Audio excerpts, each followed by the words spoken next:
What's up, guys? This is my 2017 Ram 2500. I am going to be doing certain mods and stuff to it. So it's been a while since I've washed it. So let's just get this thing dialed in, washed up real quick. Shouldn't take that long. Just got a lot of bugs and stuff living out here in the country. So yeah, let's do it. And then I'll do a walk around with what I've done to the truck, and then what I'm doing. I have stuff ordered, waiting on parts to come in, stuff like that. So yeah, let's get to it. Alright guys, so what you guys didn't see because the battery died, it's a little dark right there, the battery died on the camera before I went to wash the wheels, and I just want to let you know how I wash the wheels. Believe it or not, there is an easy way and a hard way. So what I do is I get it wet. I do the wheels last. So I get it wet and then wash them with a microfiber cloth, wash them, rinse them off with the hose, and then I take the old handy dandy leaf blower, blow the water off, because out here we're on a well, so we have hard water out here. So my thing with the water is when I'm drying the truck or the wheels, I get the leaf blower out and I just blow the big beads of water off right away, just so it doesn't water spot, because with the heat out here in California and the hard water, it sucks. So you have to stay on top of it. So let's just do a quick overview on the truck now that it's all clean and stuff like that. These are 22 by 12s Weld Racing Cheyenne 8s. They're wrapped in Toyo open country mud terrain tires. Everyone always asks me, what about the tread on the tires? Is it loud on the freeway? Stuff like that. With any mud terrain tire, you're gonna get noise on the freeway. The Toyos are pretty good. I can roll like 75 and you'll hear a little humming, but they're pretty good as far as road noise and all that. 22 by 12. The offset on the wheels is -51 millimeters, so that's a pretty big offset. I think it's the biggest offset that I have seen in that spec. And what I'm talking about by offset is the distance from the middle of the wheel to where the hub is.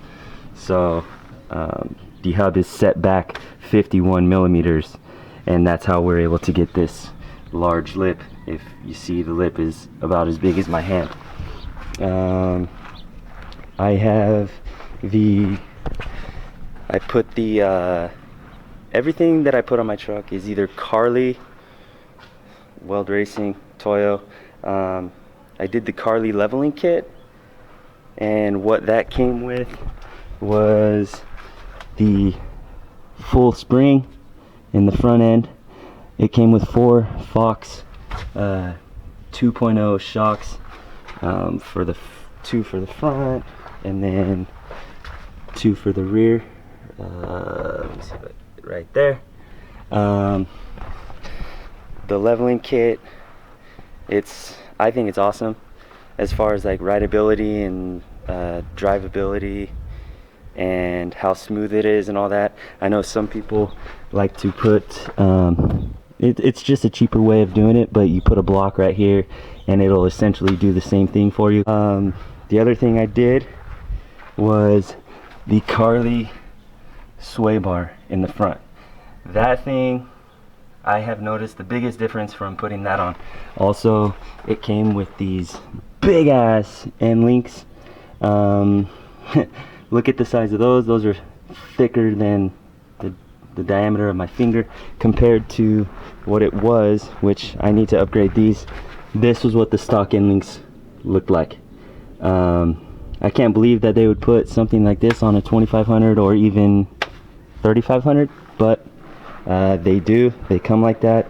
Definitely upgrade the end links, and if you can, the CARLI sway bar made a huge difference as far as, you know, steering, body roll, stuff like that. Let me see. As far as like performance mods and all that, I haven't done anything to the truck. All I've done is put a K&N air filter in it just to get more flow. The difference between the K&N and the stock air filter is crazy, so you definitely do get more airflow coming in to your intake. And then I also in the stock intake, it comes with this. I don't know if you guys can see that. It's wrapped in foam. It's a little insert. They do not specify what it's used for, but that was like one of the first things I did when I got this truck, because when I got this truck, you couldn't hear the turbo at all. And as far as it being a turbo diesel, you kind of like hearing those noises. I don't know of anybody that doesn't like hearing the noises. So I looked it up, found some videos of some guys removing that, and that definitely, so that foam wrap on that insert definitely deadens the sound of the turbo noise. I don't know why Ram did that, but you can go ahead and take it out. I've had no issues. My brother has done the same thing. I told him to do it. He's had no issues. My brother-in-law did the same thing to his Ram. He's had no issues. So it doesn't hurt anything. You can go ahead and take that thing out of the intake. If you still have the stock intake, go ahead and take it out and you will hear your turbo whistle. So other than that, I haven't done any performance mods. Like I said, I have ordered a couple of things. They will probably be in this week or next week. I have tinted the windows. I just went with the smoke look. I used to be about that, you know, El Presidente dark look. Not about that anymore. Can't be getting pulled over, and it's just a hassle. It just gives you more reason to be pulled over, and then cops just act like you're stupid when you question them about it and all that. So I've had no issues with the smoked look on the truck, and I also have the same percentage tint that are on the sides. I have it on the windshield. If you can't tell, the windshield is smoked out too, and I like that. It saves the dash. It saves the sun beating the shit out of the dash, the seats, the leather interior, stuff like that. Shoot, what else? The interior, I have done nothing. Oh, I actually did the WeatherTech formats, which are awesome. This is actually the first time I've had WeatherTech formats, so if you don't have them, everyone, you need to get them. If you're a pickup owner, you need WeatherTech formats. This is the Laramie, so it comes with all the gadgets. I guess some Laramies come with a sunroof. I don't mind not having that. It's just less of a chance for leaks. It's all leather, heated and cooled seats in the front, heated seats in the back. I do use this a lot. We use it a lot. I have twins. Me and my wife have twins, so I have a set of car seats in the back. She has a set of car seats in the Durango, the RT. So yeah, I use it whenever she's not home. I have to load the kids up, so I just keep the car seats in the back. Also, the WeatherTech format in the back. This thing's badass. Yeah, comes with the white stitching. The white stitching just makes it look nice, a little more classy. Couple of wood grain things, but again, I love this truck. It's awesome. I've had no issues. Alright, so the other thing I want to do is along with the leveling kit, I also did things to the front end of the truck to kind of beef it up a little bit. A lot of guys do the leveling kits and lift kits and stuff like that, but they don't beef up the front end, which when you're doing stuff suspension wise and all that, it's always a good thing to try to just be proactive rather than reactive, waiting for things to break, stuff like that. So if we can, I want to take you under the truck, and let's see if I can get some of this on camera. So I don't know if you guys can see or not, but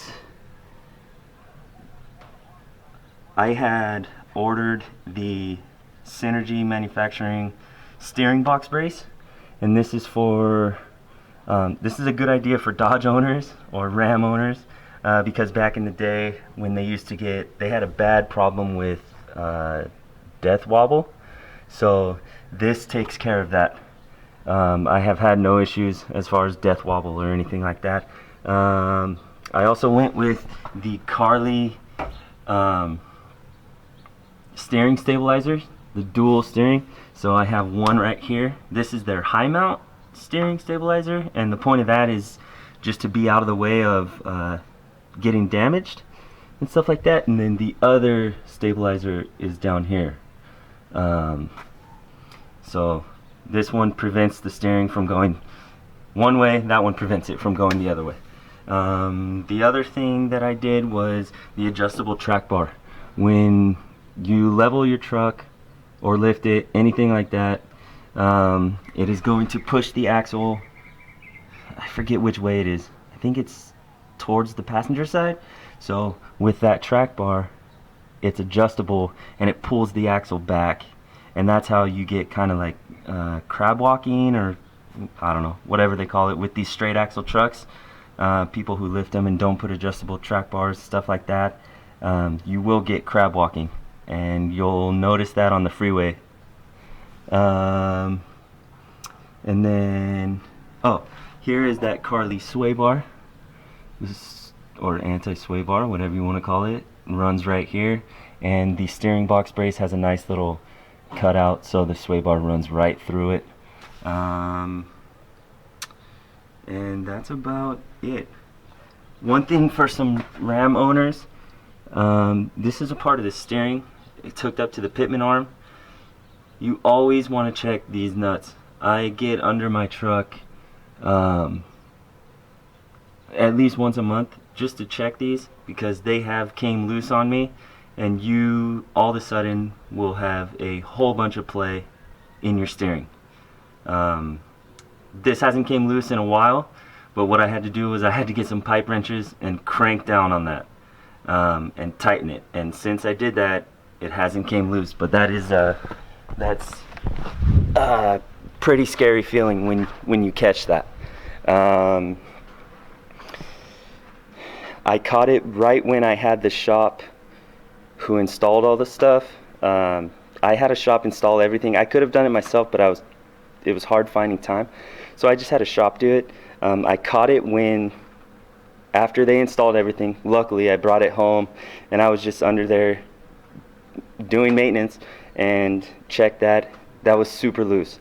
The other thing that I caught, and I'm not going to name the shop because they don't need to be named, but the other thing that I caught was they did not tighten the bolts for my stabilizers. So, and they were hand tight. I went right under the truck, just checked all the nuts and bolts, everything, right when I brought it home.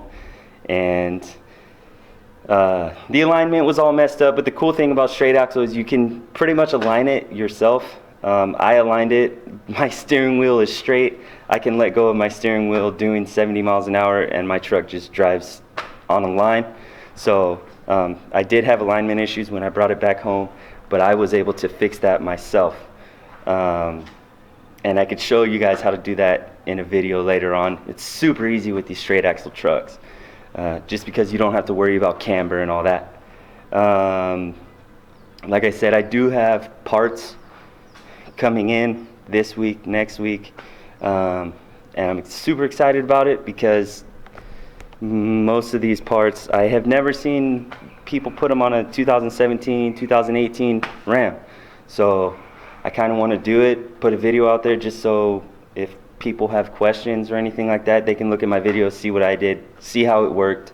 And yeah, I mean, that's about it.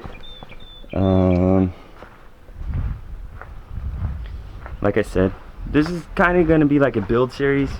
I'm going to be doing stuff to it. It's going to be awesome. It's going to be legit. And then the next build series is that beast. That thing right there. That's my wife's car.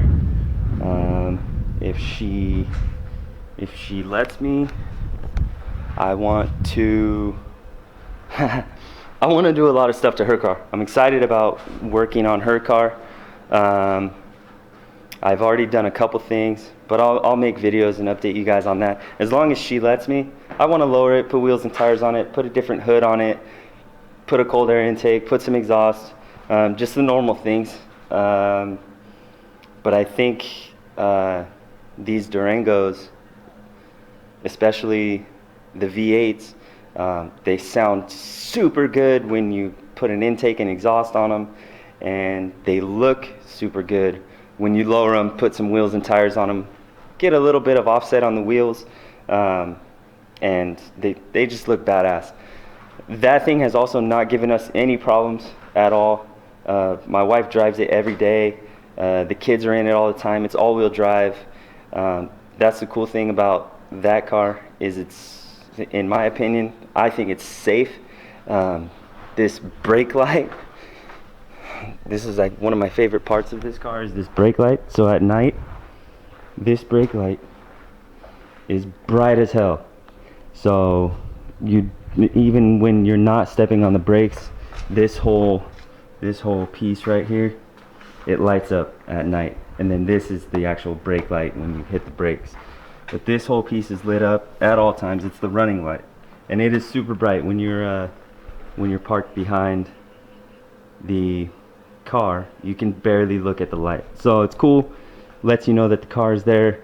All-wheel drive feature is cool too, in rainy conditions, snowy conditions, stuff like that. Super safe car, and it's also the RT, so it has the Hemi in it. Wife probably doesn't need the horsepower, but there has been a couple of times where she has let me know that the horsepower being there has saved her, as far as like getting on the freeway, needing to just punch it real quick to get onto the freeway or off the freeway, something like that. But there has been a couple times where it has benefited us to have 365 horsepower or whatever it is in that thing. That thing's insane. It's so fast. So yeah, just wanted to give you guys an overview on both of the vehicles. Again, if you haven't subscribed, please subscribe. I'm going to be doing build series on my truck, her car. We also have the boat, so we'll be doing lake days, stuff like that. It's going to be pretty sick. I can't wait. I've wanted to do this for a long time, and finally I just decided to do it. So yeah, subscribe to my videos. I'm going to try my best to put out videos. Again, I work full-time, so this is probably going to start out as a weekend thing, but yeah, like, subscribe, stuff like that. The more you guys subscribe and like, the more I could put out content and stuff like that. So yeah, until next time, guys. All right.